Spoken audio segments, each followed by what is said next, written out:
Sit down, please. Oh, yeah. All right, cut the music, cut the music. Yes, yes. The machine, yes. Don't worry, I didn't drive out here not to tell that story, okay, guys? You think they gave me all these cameras and I won't bring that up? Yeah, I am the machine. I'm also a father of two with high blood pressure. And possibly an inactive thyroid because my wife scheduled a fucking blood panel this week. She goes, I got you a blood panel. I thought we should know if something's wrong with you. I go, I'm shooting a special on Friday. Do you think maybe you can hold off? Well, don't you want to know? No, not this fucking week, no. I didn't even know men had thyroids. I'm being dead serious. Doctor's like, does your dad have a thyroid? And I was like, I don't think so.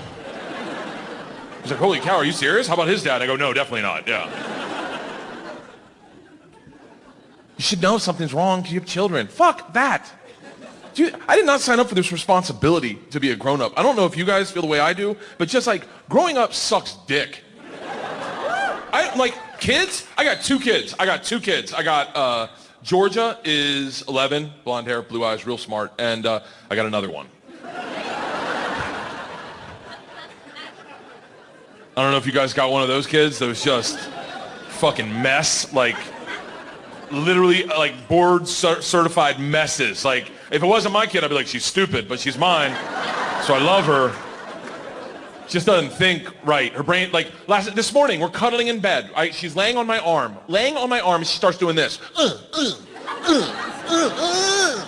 I go, what are you doing? She goes, I'm trying to soften it up.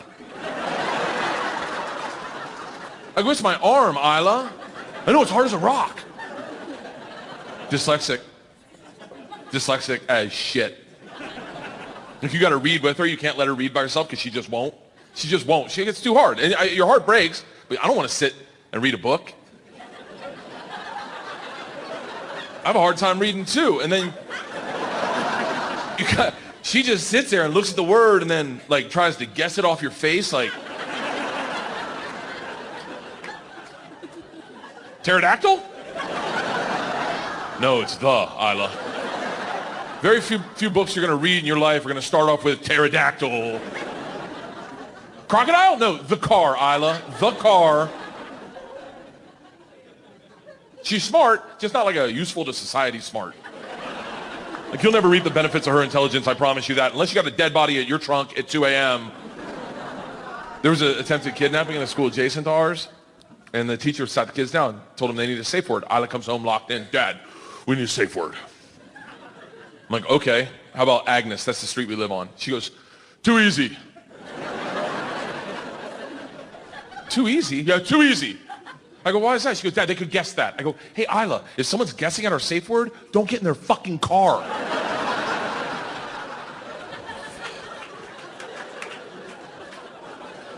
I go, how about Priscilla? That's our dog. She goes, are you even thinking? I go, what do you think it should be? She didn't even miss a beat. She goes, how about motherfucker? Think about it, Dad. No one's going to say motherfucker to a kid. Motherfucker it is, motherfucker. And that was our safe word. Yeah. Man, I had to change it. It was too good. I knew I was taking it on stage, so I had to change it, but not before Stephen Fromkin had to pick him up. He's like, I'll get the girls. I was like, heads up, our safe word's motherfucker. He's like, I can't say that to your kids. I was like, good luck getting Isla home. He pulls up. Georgia jumps in the car like she's trying to get molested. Isla's locked down. What's our safe word? She's known this guy 8 or 9 years. What's our safe word? He's like, Isla, I know the safe word is a bad word. I'm not saying it out loud. She goes, then I'm not getting in your car. He looks at her and he goes, the safe word is motherfucker. She looks at him in front of all the teachers and goes, I can't hear you. That's this child. You get these two morons together? Holy shit. George is like the caveman that discovered fire. Isla's like the caveman who discovered stop, drop, and roll. They woke up one morning. One morning they wake up at 5 in the morning. They were younger. I don't know how old they were, but they were younger. Like, I don't trust dads who know exactly how old their kids are. If you're talking to a dad who's like, 16 months today, he better be married to another dad.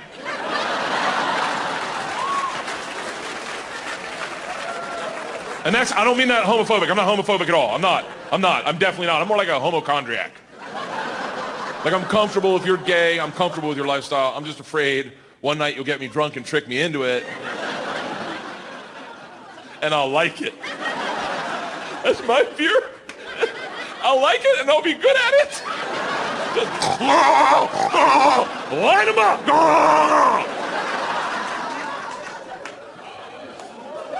So I saw gay porn once for like 45 minutes. Let me tell you something. Holy shit. Ladies, you got to step up your blowjob game. Yeah, you're still playing JV basketball, and the gay guys are the Harlem Globetrotters.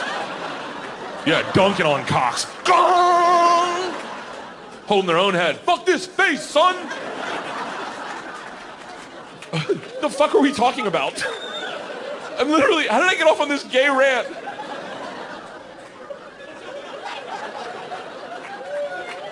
The fucking, oh, my daughters. Huh. Gay guys chugging cock. Oh, my daughters. Okay, here we go. This'll work. My daughters woke up at 5 in the morning. 5 in the morning. They were younger. They were like 3 and 5, 4 and 6. They weren't wearing watches. So they wake up at 5 in the morning. 5 in the morning. 5 in the fucking morning. So they're training to be farmers or some shit. Either that or they're on a meth lab out of the closet. I don't know. All we hear is them laughing hysterically on the baby monitor like two homeless guys that just found a 20. So I get upstairs. This is what I see. Isla, my baby, is naked, which isn't weird because apparently one time I told her sometimes you gotta let your shit breathe. We only know that because that's what she told the preschool teacher. Yeah, on the swing set. In a dress, just airing her shit out, just... For JJ! Teacher's like, oh, Isla, honey, where are your panties? She just hops off. Sometimes you gotta let your shit breathe. Isla's naked. George is in the rocking chair laughing hysterically, and our dog's sitting in between them like, I don't fucking know. So I come in, I'm like, hey guys, it's really early in the morning. Mommy and I are still sleeping. What could possibly be so funny? George gets in my face and goes, Daddy, you gotta see baby Isla's new trick. It is hilarious. I said, what is it? She goes, no, I don't want to spoil it for you, Dad. You gotta see it. Isla, show Daddy the trick. So Isla, my baby, the lunatic, the naked one, real quick, takes her finger and shoves it up her ass. Don't fucking judge me. Do you think I was ready to parent that? It's 5 in the morning. You think you could have parented it? The super nanny couldn't have stopped it. And now it's in there. As a parent, I kind of want to see the second part of the trick. She takes it out of her ass and puts it in the dog's mouth. Now, hey, fuck you. I saw it, okay? I'm just telling you about it. I was like, what the fuck is wrong with you two? What are you guys, Germans? New rule, we do not put our fingers in our butts and then put them in our animals' mouths. I can't believe I'm saying this. Georgia gets in my face and goes, calm down. It's funny, you just don't get it. What part of that trick is funny, Georgia? She didn't even miss a beat. She goes, we've been doing it all morning. And the dog doesn't know it's poop, Dad. I'm like, fuck it, do it again. They do it again, the dog comes right back like, what's on the finger? What's on the finger? Oh, it's shit! What's on that finger? What's on that finger? So an hour later when my wife woke up, I'm like, you gotta see baby Isla's new trick. She's like, what is it? And I was like, I don't want to spoil it for you. You gotta see it. Isla, show mommy the trick. And Isla just goes to town. Wham! Wham! My wife's like, what the fuck is wrong with you? I'm like, give it an hour, it gets funnier. The dog doesn't know it's shit. No, watch the dog. It's a rescue. It's fine. Kids. It's the fact that you think about them all the time. You nonstop. I jumped out of a plane with Rachel Ray. Is she here? Rachel Ray is a fucking gangster. Like, legit She comes in, I do her show, she comes backstage at like 8 in the morning. She's got a pint of Guinness, a bowl of chili with a fried egg on top. Oh. She comes back, she goes, I know you're a comic. I thought a beer might loosen you up before the show. I don't know if you like a chili with an egg. I'm like, as as she hands it to me, she goes, what's one thing you'd never do on your show, Bert the Conqueror? I have a show, Bert the Conqueror, where I do extreme activities. She goes, thank you. Yeah, thank you. She goes, what's one thing you'd never do? And I had an answer. It's skydiving. I go, I know, I never go skydiving. She goes, really? I go, never. I don't want to go. She goes, awesome. I'll see you out on stage. I was like, oh, I wonder why she asked that. I get out on the stage, and the first thing she says to the crowd is, all right. Backstage, Bert said he'd never go skydiving. I'm like, bitch, that was a secret. She's like, who wants to see him do it? And now I have 500 women going, do it, fat boy. And I got the beer in me, the chili. I'm like, fuck it, let's go. 2 weeks later, I'm strapped to a dude. You know that's how you skydive? Just strapped to a dude in a prison rape harness. That's how you skydive. And he tells you when to walk, when to sit. It is massively emasculating. Has anyone ever been skydiving in here? You've been. And so you get in a plane and you're sitting in a dude's lap. Your Navy SEAL moment, and you're sitting in a dude's lap. And I start shaking because I'm nervous. I'm like freaking out.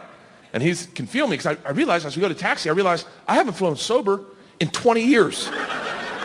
Sober in a big plane in 20 years, and I haven't flown in a dude's lap in 42. And he feels me shaking, and he's like, what's the matter?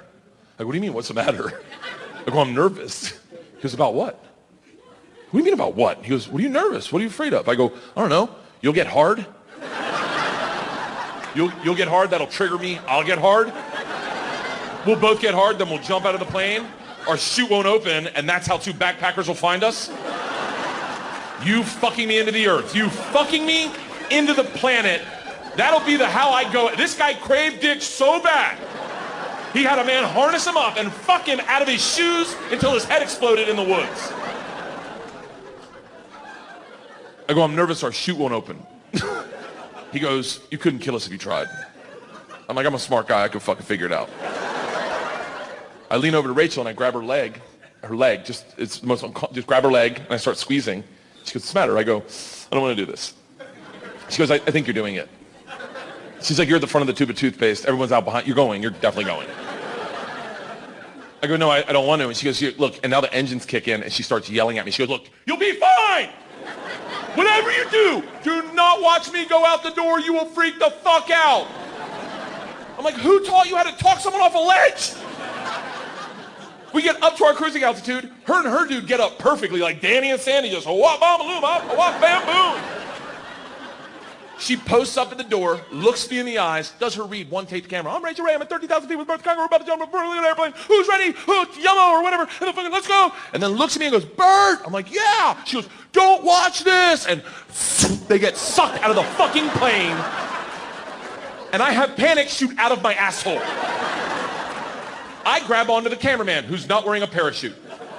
There's an open door at 13,000 feet, and as soon as I touch him, he just starts kicking me. Get off me, asshole! Sound guy posts up in the corner with the boom mic like a gladiator. Get him down! Get him down! My guy just takes over and baby Bjorns me. Here we go. Takes me to the corner, and I lock in. I go, I'm having second thoughts. He's like, we're going in 3. I'm like, I'm not hard yet. We're going in 2. And I was like, you go by yourself. I'll meet you down there. And then he says, oh my God, what's wrong with your straps? I'm like, what? And we go scream into the earth at 100 miles an hour. This guy's in my ear like, do you want to catch up with Rachel? I'm like, fuck her, she's dead to me.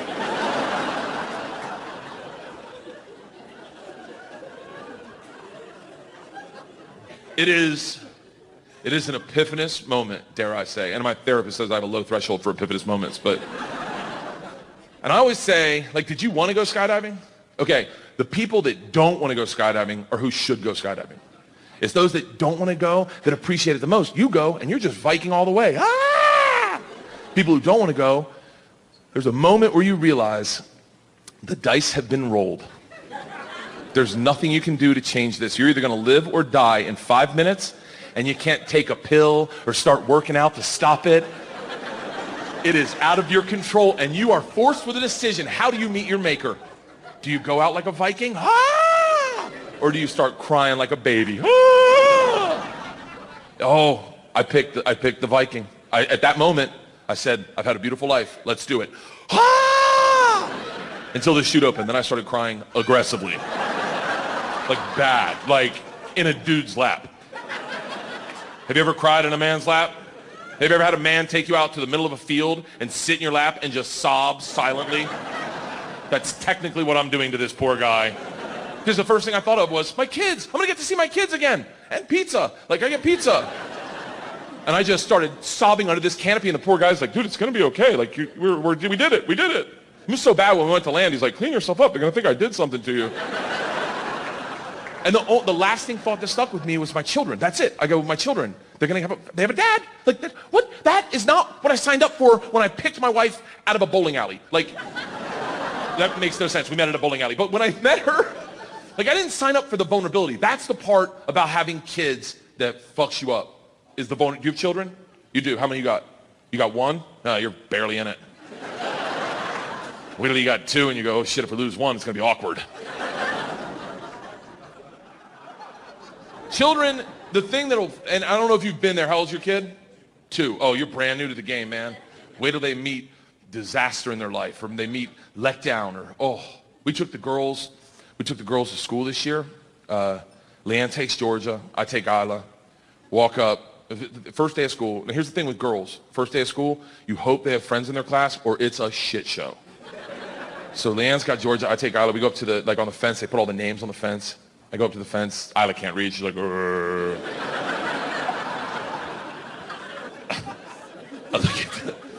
look at the list. Room 9. I walk over to room 9. Here's what I see as we walk over to room 9. This is the first kid I see. Chinese kid, short, dumpy, big like baby beluga head. His hair starts in the middle, right? And he's just got this stare like a dog who's got peanut butter stuck in his throat. Like,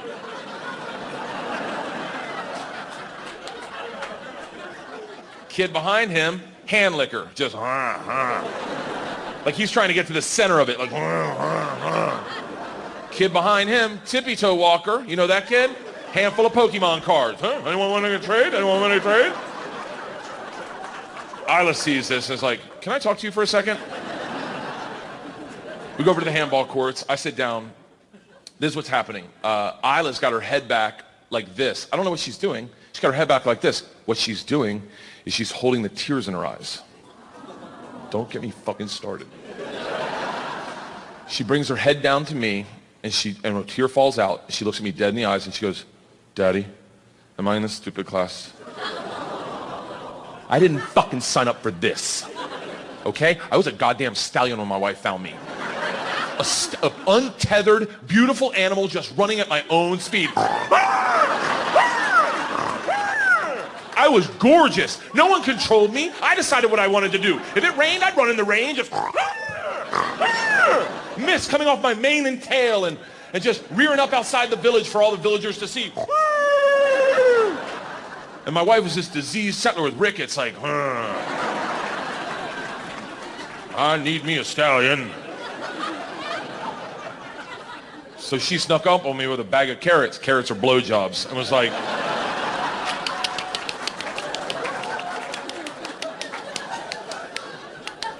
come here, boy. Come here, boy. Here you go, boy. Try it. You like it. No, you like it. I bet you like it. I bet you like it. And you like it. You try the carrot. You like it. But what you don't realize is that when they're handing you the carrot, with the other hand, they start petting you. That's them taming you. Oh, you have a beautiful mane. Oh.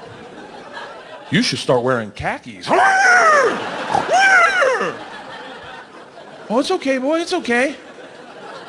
You should get rid of your Jeep. And then, one day, out of nowhere, the petting makes sense. You feel them pet you, and you're like, oh, yeah, huh. Maybe I should go to the dentist more than once every 10 years. And then, you don't even realize it, but one morning you go to run, just like you used to run, just like everyone loved to watch you run. And as you take off, you feel someone pull back on the reins, like, whoa, we don't do shots at a child's party.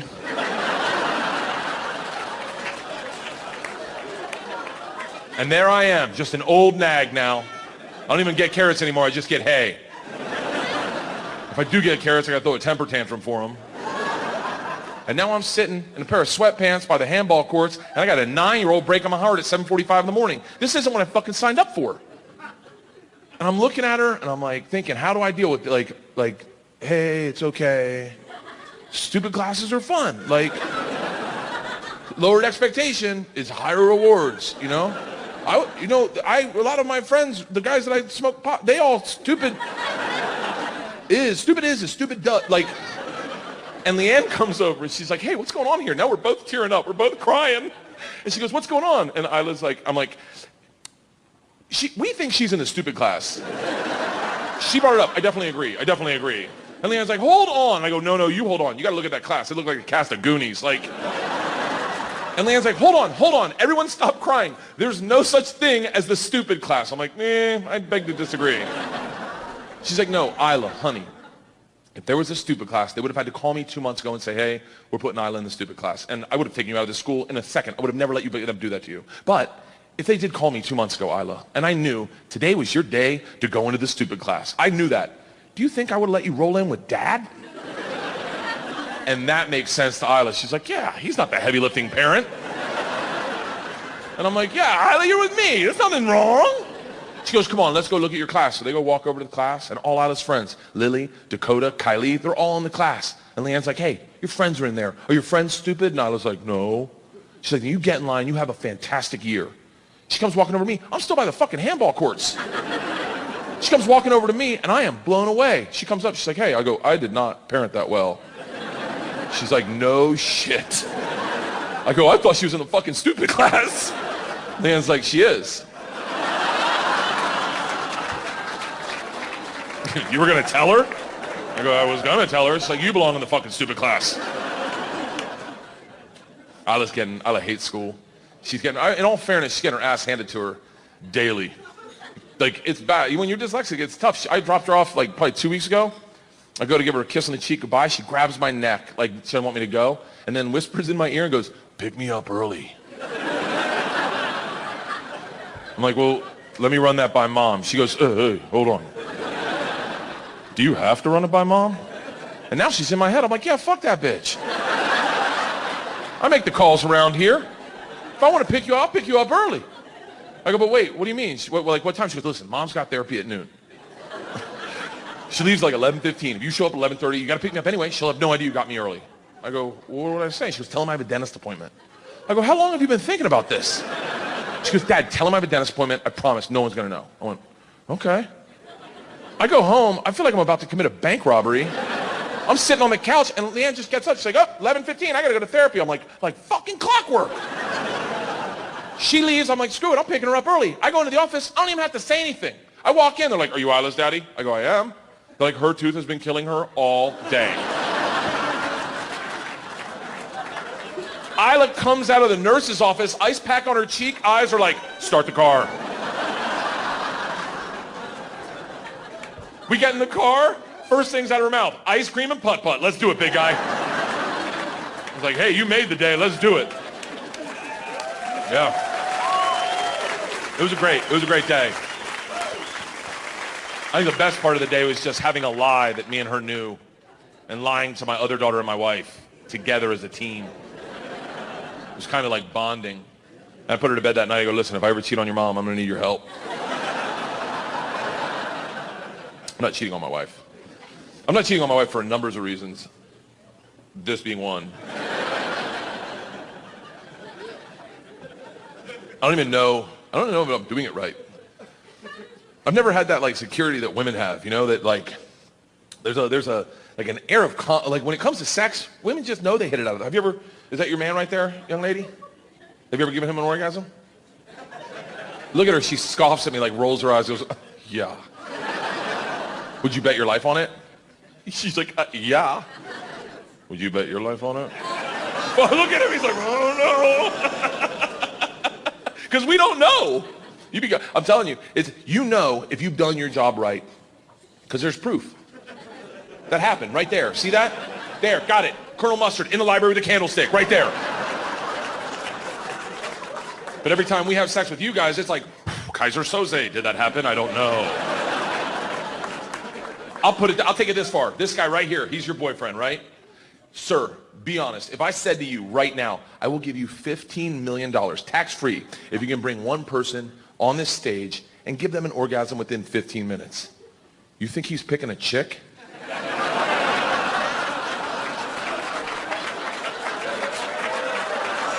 Fuck no. Look at him, he's already standing up. He's like, I'll jack you off right now. Put in work, let's go. Start the car. Time! You think he's gonna pick a chick? You think he's picking his chick? No way, too complicated. I don't wanna face the audience, you face the audience. Oh my God, it's right, they're all staring at me. I can hear people laughing, they're making fun of me. Just stop it, don't worry, I'm sorry I messed this up. And he's definitely not picking another chick. You think he's gonna roll the dice on a brand new chick? Try to figure that out with the clock running, just... Back and like this, or Cinnabons? Cinnabon? No, paint the fence. What? Okay, yeah. Okay, the in, go, you ever done that one? You ever tried the one where you go in the garage, but up where you keep the bikes? You ever tried that? And you fiddle with the bikes? Come hither, bikes, come hither. Come hither, bikes, come hither. I fucked that one up. Tried it, went right past the bikes. Ended up in the attic. Just ripping out insulation like a raccoon. Just, it was so bad, the homeowner had to come out and be like, everyone out of the fucking garage!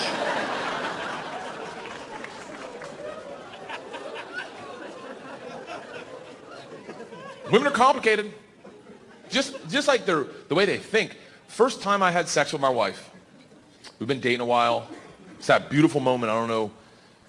We've all felt it where you're making out on a couch and then you undo the shirt and your heart skips a beat and you're like, oh God, this is happening. This is really happening to me.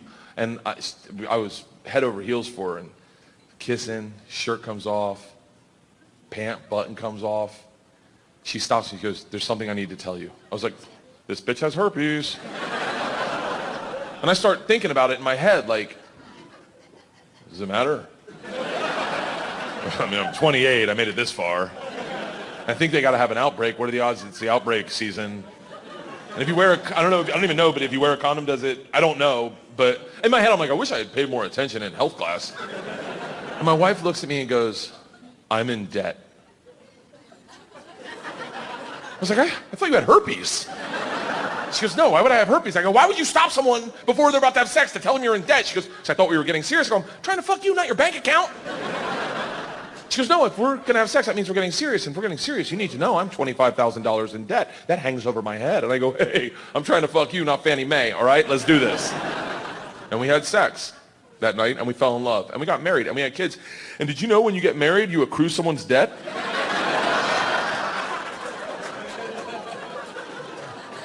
I wish she had had herpes. What's crazy now is there's like a thing in our relationship. I don't know that this happens to everyone, but like nowadays, we almost get more passionate talking about money than we do sex. Like it's easier for us, like we talk about adding onto our house, we're like, ooh, oh, you wanna open a bottle of wine, maybe, huh? Talk about a brand new bathroom, huh? What the fuck? And then you have sex and it's just like, it's almost, I don't mean to like suck the romance out of it, but like I don't hit on her. I'm not gonna fucking hit on my wife. Get shot down by your wife. Do you know how humiliating that is? To be like, hey, what do you think? Hey, get the fuck off me. Okay, awesome. Now I feel like a human piece of garbage. Cool. I can't fuck anyone in the world, especially not you, and that's how, oh, this is great. You ever try to pull out a brand new move in the bedroom? I tried to do reverse cowgirl. I said to her in the middle of having sex, I go, hey, you want to try reverse cowgirl? She looks at me and she goes, where did we hear about this?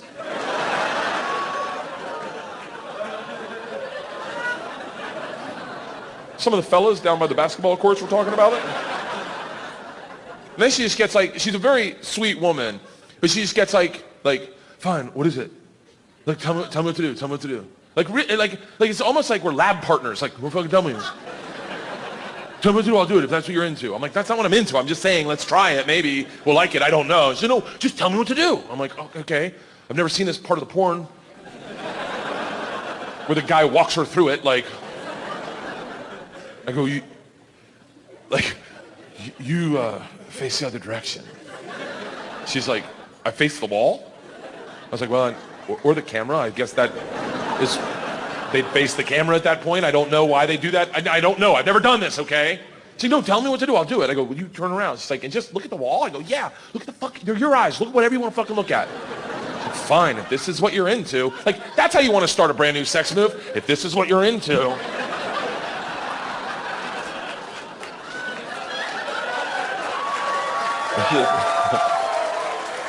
Is this right? Like we're on a motorcycle. Is this right? Yeah, I think, no, I mean, do I hold on to your feet? That's not sexy. Just looking at your feet. I'm just looking at your feet right now. I'm like, you can look at whatever you want to. Are you looking at my butthole? Is that what you're looking at? Does this turn you on to look at my butthole? Okay, I'm starting to feel disconnected. I'm feeling very disconnected. I'm being very disconnected. I'm like, can you just not be the person I own a home with and be a whore for 5 minutes?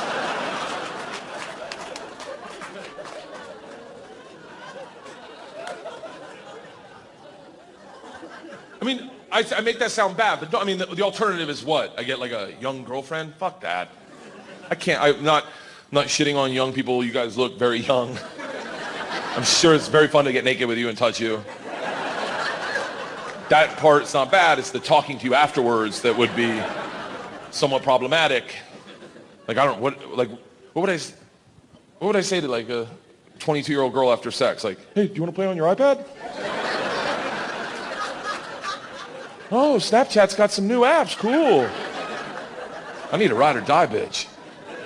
I need a woman with some flaws. A woman with literally a kind of girl that'll blow you and book you a cardiologist appointment. Kind of woman that'll blow you to spider-runny nose. Just. That's a woman for you right there. Just taking one for the team. Yeah.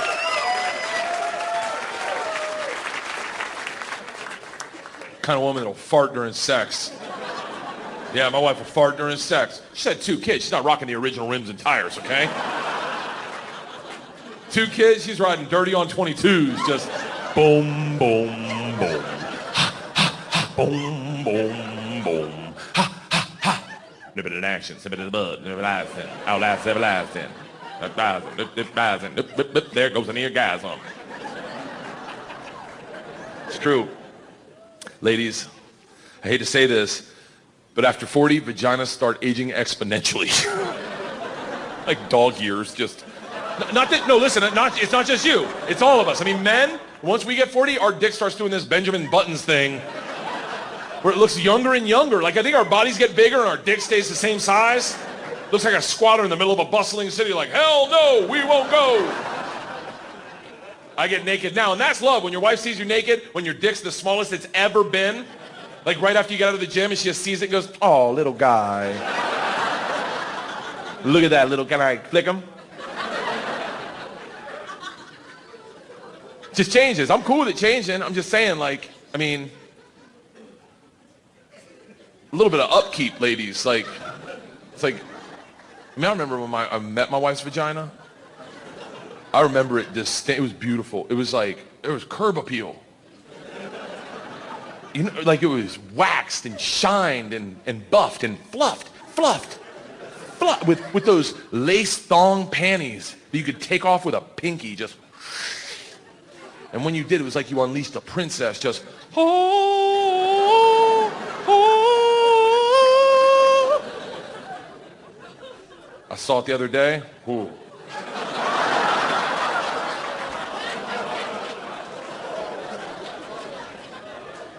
It was after drop-off. I had to pull off those big comfort cotton panties. The ones that don't give you a yeast infection, you know, those ones just... all the hair's matted down. Looks like the crazy cat lady's house. And it's just staring at you like, hey, my man. Young blood. Young blood, can I get a cigarette?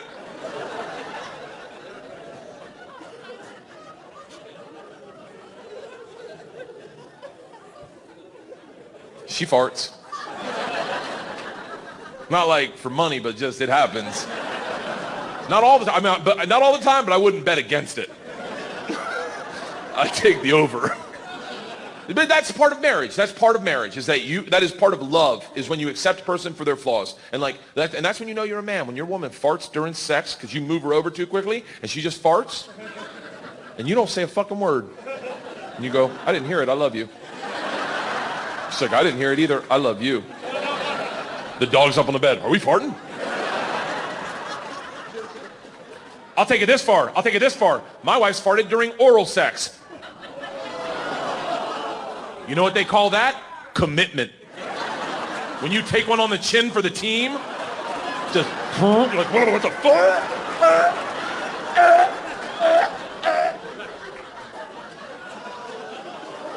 You didn't know you had one in the chamber? No, you gotta warn me. I'm still down here. No, you could have shit in my mouth. No, I have a beard. It's still in here. And then she starts crying. I go, what the fuck are you crying about? I'm the one in the hurt locker. She's like, you're going to talk about this on stage. Oh, you're fucking right, I am.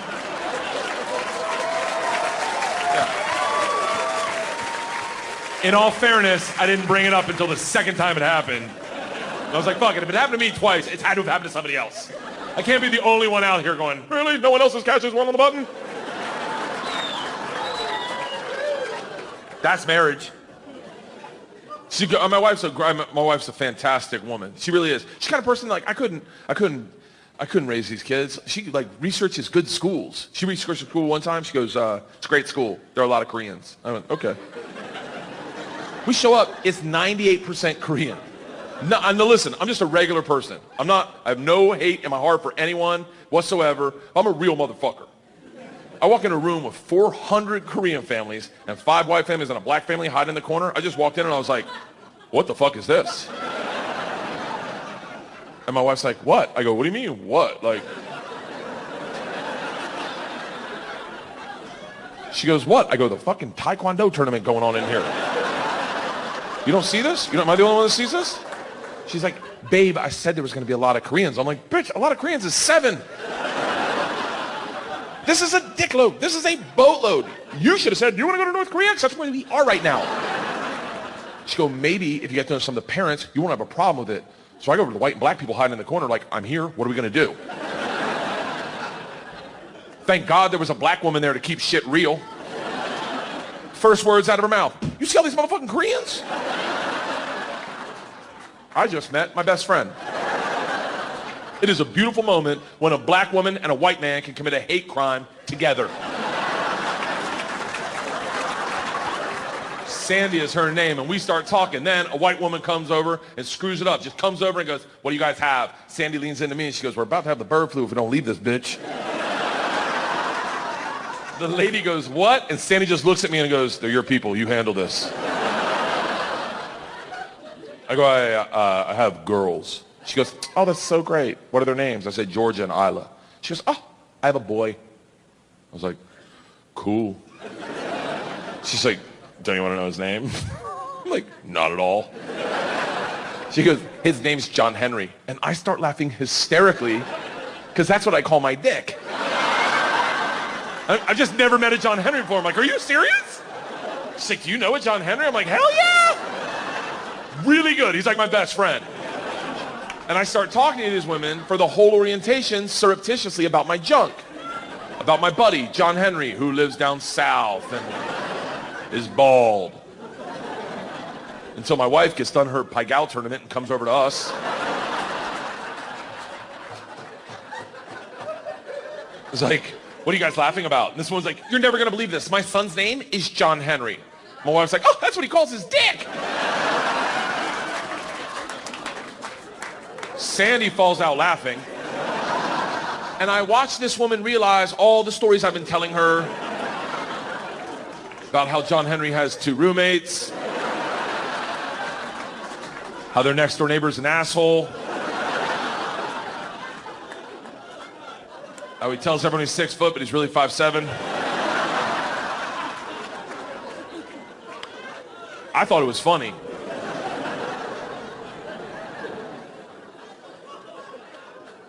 I think what I find is funny, I don't think other people find funny. I have like a disturbed sense of humor sometimes. Like I checked into this hotel room one time in Cincinnati, and I had like 5 bags with me. So I was on the road doing Travel Channel stuff and doing stand-up. So I had 5 bags with me.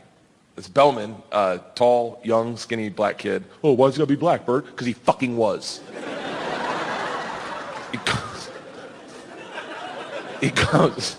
He comes over, he grabs all my bags, puts them on a cart, checks me in, takes me into the elevator. And in the elevator, he goes, man, you got a lot of bags. What do you do for a living? I go, I'm a comedian. He goes, You put all your gags in these bags? Immediately I'm horrified because I think he thinks I'm a prop comic. And so I'm trying to think of a joke. The whole ride in the elevator, I'm trying to think of a joke to make this kid laugh, but I can't think of anything. We get up to our floor, door opens, and as soon as it opens, the door next to us opens, and an older white guy walks out, like maybe 67 years old. Bam. And he walks out just behind us, and as we walk down the hallway, he walks right behind us. Kid's pushing, I'm walking. This guy's right here, 5 feet behind us. As we walk, bam, we take a left, he takes a left. We take a right, he takes a right. He's keeping pace with us. You want to be like, hey, asshole, you just fake tie your shoe for a little bit. Or jog past us, but you're creeping us out, George Zimmerman. So finally, we get to the very end of the hall. My door is the last door on the left. And it turns out the old man's room is right next to mine. Now, it's been uncomfortable. I haven't made this kid laugh yet. So as a joke, as a guy goes to open his door, I lean over and I go, hey man, if you want, we can open up the connecting door and we can hang out this weekend. He was not ready for that. And now he can't get his key to work. He's like, no thank you. No, I'm good. And I said, no, think about it. When was the last time you made a new friend? We'll talk each other to sleep at night, wake each other up in the morning. I got towels, you got towels, you know. He gets his door open and he goes, I don't think I want that to happen. But before he can close it, I stop and I go, listen, if you change your mind, just knock and scratch. He looks at me dead seriously. He goes, I probably won't be doing that. I look over to the kid to see if I made the kid laugh. He's already in the room. I did the joke for nobody. I literally walk in the room and he's not even like putting the bags up. I'm not being, but like he's just dumping them on the floor, like flipping them onto the floor. And now I'm like, I gotta tip him, but I don't know how much to tip him. Normally I tip $5 for a bag, but it's 5 bags, it's $25. He just put them on a cart. But here's the problem. I'm doing the math in my head. In front of him, I'm going, what is it, $25? A lot of money for just flipping them on the thing, man.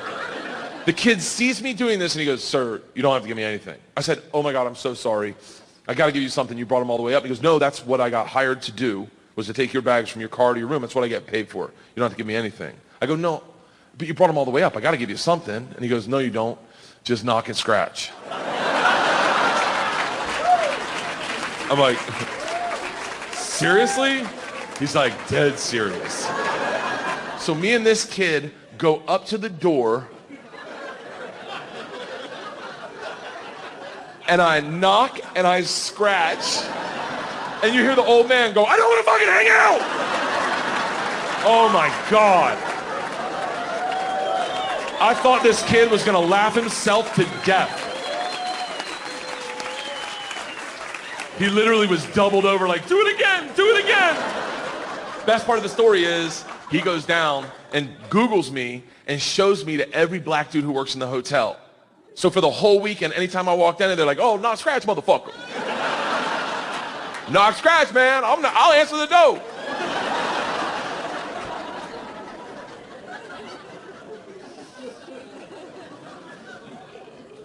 I fought a bear one time. Yeah. I used to have a show on FX called Hurt Bert where I took dangerous men's jobs. It was a TV show. It was back in 2002, I think. I was a dominatrix gimp. I was an MMA fighter. I was a rodeo clown. I was a football player. I was a stunt pilot. I swam with great white sharks out of the cage. And one day they called me up and they're like, hey, do you want to fight a bear? I was like, who does that for a living? And they're like, you do on Thursday. I show up. It is a 9-foot grizzly bear just sitting on a park bench, as dumb as you think a bear would look, just.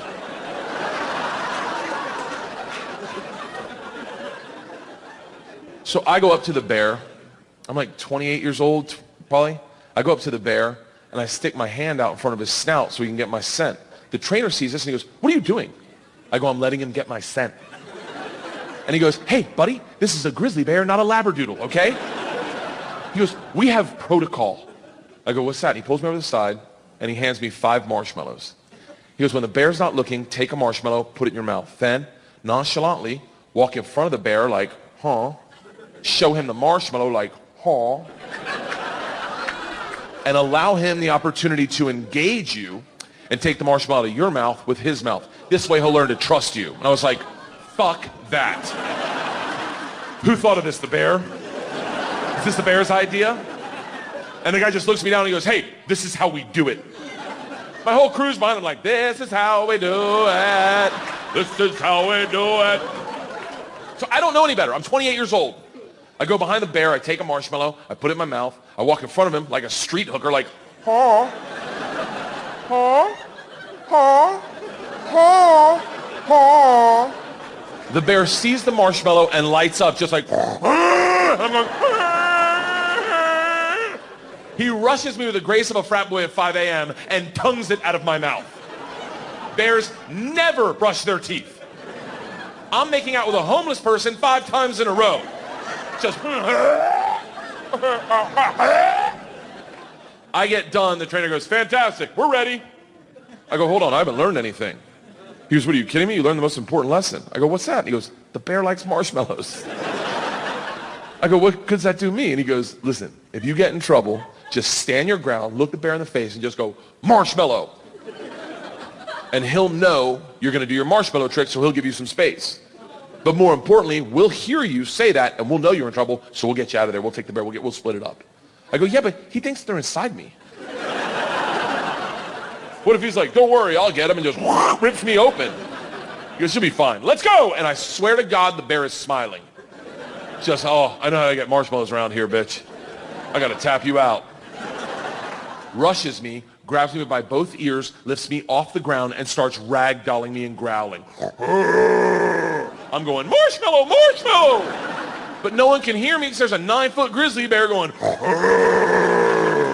All of a sudden he drops me, grabs me by the hip, spins me doggy style, locks in a bear hug, and starts grinding on my ass. Now we're both facing the crew and the trainer. I'm going, fucking marshmallow! Marshmallow! Get me the fuck out of here, marshmallow! Everyone's laughing except for the trainer, who has a look of panic. He jumps in our eye line and goes, go limp! I'm like, please be talking to me right now. And not is there a bear cock climbing up my jeans? About the split center seam, just marshmallow. So I go limp. Now it looks like I'm getting date raped by a bear. Just, I slide out of his grip, and that's the last thing I remember, because apparently his instincts took over and he sat on my face. And the best way to get bear balls out of your mouth isn't by saying marshmallow. My wife, who I had known maybe 3 months, I had invited her to the set to impress her. My wife's a redneck, like a legit redneck, like hardcore, like her parents met on AncestryMingle.com. Like,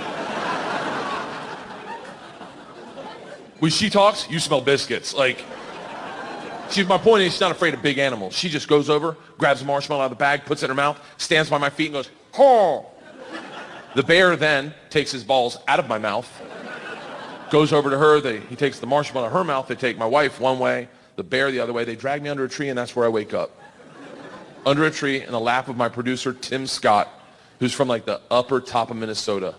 Real dry, still had a flat top, cherubic face. I open my eyes, I see him, and I go, "What happened?" He's like, well, you got raped and teabagged by a bear. You might want to get tested. He's like, but that girl, that Leanne girl, I think she saved your life. And my wife comes over at that moment, like it's in a movie. Like my wife just comes walking over. Her body's blocking the sun. All I see is like an orb around her. And she leans in, and as she does, you can see the sun running through her hairlight. She just looks me in the eyes. She goes, "Are you okay?"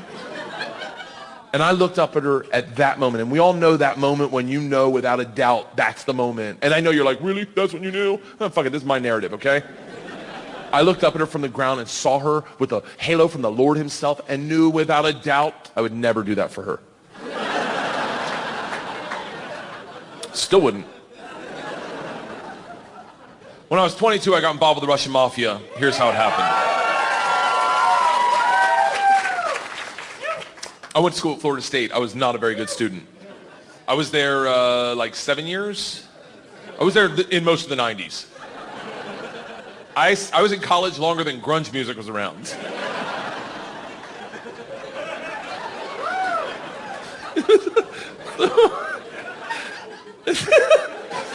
So, this is how bad of a student I was. One time, I signed up for a Russian class thinking it was Spanish. And it took 3 classes before I realized, I don't think this is Spanish. So I got up to leave. The teacher, who was hot, he definitely worked out. I'm kidding. It was a girl. It was a girl. And she was hot. She still is hot. She stopped me. She goes, don't go anywhere. I need 14 kids to teach this class. You're the 14th. I need to teach this class in order to get my master's. So if you sit back down, you don't have to do anything all semester, and I'll just give you a C. I was like, Strasvucia, bitches, I'm back. So I took Russian 1, 2, 3, and 4, never learned a word. Think about what I'm saying. I took 2 years of a language, took 4 semesters of my college career, 4 semesters. Russian 4 was taught in Russian. Do you have any idea what it's like to go to a class and sit there like an immigrant at the DMV all day? Like,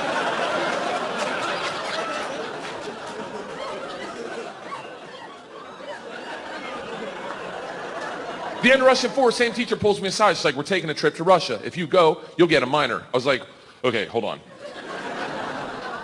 You know, I can't really speak, read, write, or understand the language, right? She's like, I'm fucking well aware of that.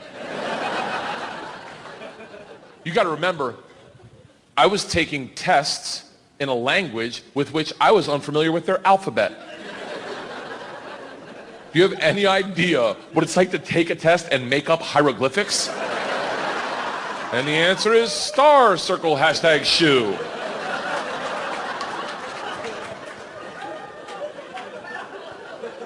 She goes, it doesn't matter. We need kids to make this trip happen, and if you go with all the classes you've taken and the ones you will take, you will get a minor. And I was like, that's all you had to say. Let's go to Russia and fuck some minors. It was different minor, obviously. Learned that the hard way. So we went to Russia in 1995. This is when the mob ran everything, and they told us that our very first night. They sat the whole class down. They're like, listen, we have paid off the mafia to keep you safe. In exchange for our money, they give us 2 young gangsters. I'm in the room like, this trip just got fucking awesome. The word for gangster in Russian is banditi. They go, these banditi are going to live with us. They're going to walk you to class. They're going to walk you back from class. They're going to take you on field trips, walk you back from field trips. Do not speak to them. They're in the mafia. Do not look at them. Do not engage them. Do not interact with them. I was like, well, they're going to be my best fucking friends. So the first night I grabbed a bottle of vodka and a 6-pack of Baltica, which is our local beer, and I planned a sentence. I was going to say, Strasvucia, меня зовут Bert, очень приятно. Я работаю кошка. Does anyone speak Russian in here? I love that someone says no. No. I did a head count earlier. It doesn't look like it. I'll tell you what the sentence says. It's a badass sentence. I worked all day on it. Hello, my name's Bert. It's very nice to meet you. I work pussy. Kind of. It really means I work with cats. I didn't know the fucking language. What do you expect? It doesn't matter, because the second the door opens and I'm face to face with a real Russian gangster with the wife beater and the tattoos, with the track pants and the cigarette, and he just stares me up and down. A frat boy from Florida State. I was wearing a fanny pack. He just looks at me and goes, "Stole." I fucking panicked, and everything I had planned on saying flooded out of my head, and all I said to him in Russian in his doorway was, "I am the machine." And he started laughing. He goes, "What did you say?" I was like, "I'm the machine." He grabs me and he goes, "Come in and tell my friends." Brings me in a room full of 9 Russian gangsters drinking and smoking, and just goes, "Stop! Tell them what you said." Now I'm like, fuck it. I'm the machine! They looked at each other, looked at me, and they're like, fuck it, he's the machine! And I became the machine, and these guys loved me. Yes. You got to realize, though, the reason they loved me is I went shot for shot with them that night, all night long, until like 4 in the morning. But all I knew how to say in their language was, "I'm the machine!" And I fuck cats. So we did everything together. Like the guy that answered the door, his name was Igor. He was like my best friend. We did everything together. We ran a pool hall scam. We stole a boat. It was literally the best summer of my life. And then one day, the whole class is taking a trip to Moscow. It's an overnight train trip. And I say to Igor, I go, "This is going to be a blast. We got to be in the same cabin." And he goes, "I can't go." I said, "Why not?" And he goes, "Different mafia runs train, different mafia runs Moscow." I said, "Well, hold on. What's that mean for me?" And he goes, "Don't worry. I set up banditi. I tell them about you. They'll take care of you. Sure enough, we get to the train station, and he introduces me to my two new gangsters, Igor and Igor. And he says to me, he goes, guys, this is the machine. If you give the machine vodka, you'll have a great time. The big eared two Igors looks like a kid on Christmas. He's like, oh, I can't wait to play with a machine. He grabs me and he goes, the machine doesn't sit in coach. The machine sits in first class with us. I'm like, that's what I'm fucking talking about. We go to first class and it is pimped out with booze, food, and here's the real gangster part. Second the train takes off out of the station, everyone that works on the train comes in to pay their respects. The conductor walked in, rips off the stars and stripes to his shirt, places them on my lap and goes, this is a present for the machine. It would be an honor to do a shot of vodka with the machine. I'm 22 years old thinking, these machine stories might have gotten out of control. We drink all the booze in an hour, and Big Igor stands up and he goes, machine, we go to the bar cart to get more vodka. I'm like, fuck it, I'm in the mob, I'll do whatever the fuck I want. We roll into the bar cart like a big dick in a locker room, just, not that I've ever been that guy, but I've seen it. Just smack. You know the look where everyone looks like, oh shit, okay. Oh, someone's here, okay, all right. Igor looks at me, and in Russian he says, machine, go behind the bar and grab bread. In Russian. And I understood him. For a second, I'm like, I'm fucking learning. I'm learning the language my way, not through flashcards and textbooks, but by joining the mafia. I get behind the bar, I'm like, Igor, I know what you said. He's like, go for your machine. Can the machine find cheese? And I was like, Sir, cheese, I got it. Give me another one. And he's like, grab vodka. I was like, I already know that one. Give me another one. He's like, grab the money. I'm like, huh? He goes, grab the fucking money. And I realized at that instant, we're robbing the bar cart. And I'm the one doing it, hooked on phonics style. I grab the money, walk out. Two of my classmates see me and they're like, you're in so much trouble.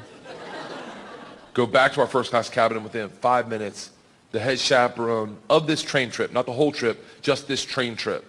She was an English teacher who did not speak Russian, who hated me before I robbed the train.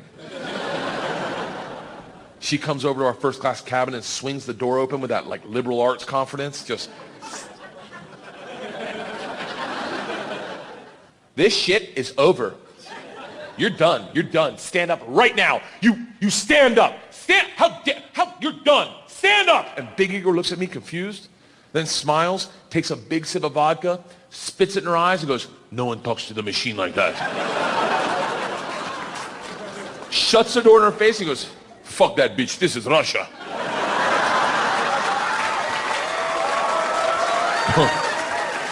Don't worry, machine, when it gets dark, we have a good time. I'm like, what the fuck are we doing when it gets dark?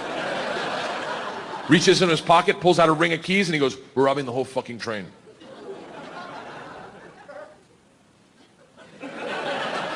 I'm a good person. I don't cheat, this is why, let me tell you, I don't cheat on my wife. I don't cheat on my wife because one morning, our whole family was in bed, the dogs, the cats, the girls, my wife, and we were just giggling, and it was pure, it was perfect. And I thought to myself, I don't ever want to screw this up. This is the most important thing. This is what life's about. And they got up to make chocolate chip pancakes, and I laid in bed and I said, I will never cheat on my wife. I had a conversation with myself. I said, if I ever get into a situation where a hot girl's flirting with me, or I think she's flirting with me, and it seems like it could go further, I'm just gonna cock block myself. I'm just gonna look her in the face in front of everyone and go, I don't cheat on my wife! Now, I may be wrong. She may not be hitting on me. She may throw a drink in my face, slap me, or I may be right. None of that matters to me. What matters to me is that I don't cheat on my wife because I've already had that conversation. Here's the problem. I never had that conversation about robbing trains. So when presented the opportunity, I thought I'd be like, not me, I'm gonna go back and work on my verbs. But apparently, when presented the opportunity, I'm the guy that's like, fuck it, let's start with my class. So we robbed them first, while they slept, if that makes it better, and then we robbed the whole train. And if there's any consolation, we robbed me too, my bag was with them. And then we drank all night long, like literally until 6 in the morning. Top 5 drunkest I've ever been without throwing up in my entire life. We pull into Moscow at 6 a.m. I'm pissed drunk. You ever been so drunk you're like, I know I gotta piss, but I can't find my dick. Train stops, sun's up, I'm hammered, door opens, same teacher, not mad. Curious, right? She looks me in the eyes, smiling, and goes, I want to be the one to tell you they've alerted the police. And I look out, and on the platform, my whole class is standing there with a cop, talking. They're upset. They've been robbed. I get it. Apparently, they'd never heard snitches get stitches. Big Igor sees this and is completely unfazed. He's like, oh, don't worry. I talked to police for both of us. I was like, oh, thank God. He cracks a bottle of vodka. I'm like, I wouldn't bring that out to an officer, maybe. Lights a cigarette, walks out to the cop, who's taking a statement. The cop is taking a statement. Igor walks up behind him, grabs him by the arm, spins him around, and goes, fuck you! We fuck you in the mouth! We fuck you in the ass! I'm like, stop with the fucking we shit! Now the cop is just staring at me and I hear him bark out, Payum, skidye, which I don't even know what that means, but it doesn't sound like, you're okay, stay there. It is a come to Jesus moment where you know you fucked up. All I thought as I walked to the cop, who's standing in front of the class I just robbed.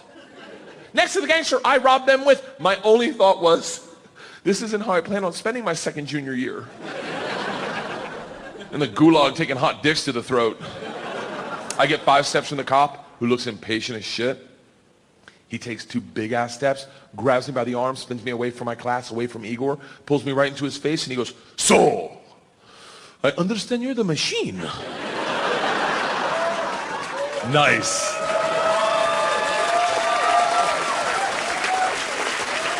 Tonight, you party with us. I was like, what? He's like, tonight you party with us, yes? And I looked at him, and I was like, wait. I'm not in trouble? And he gets so close to me, I can smell his morning cigarette, and he goes, no. Fuck that bitch, this is Russia. Thank you.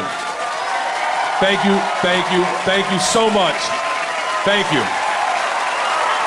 Thank you.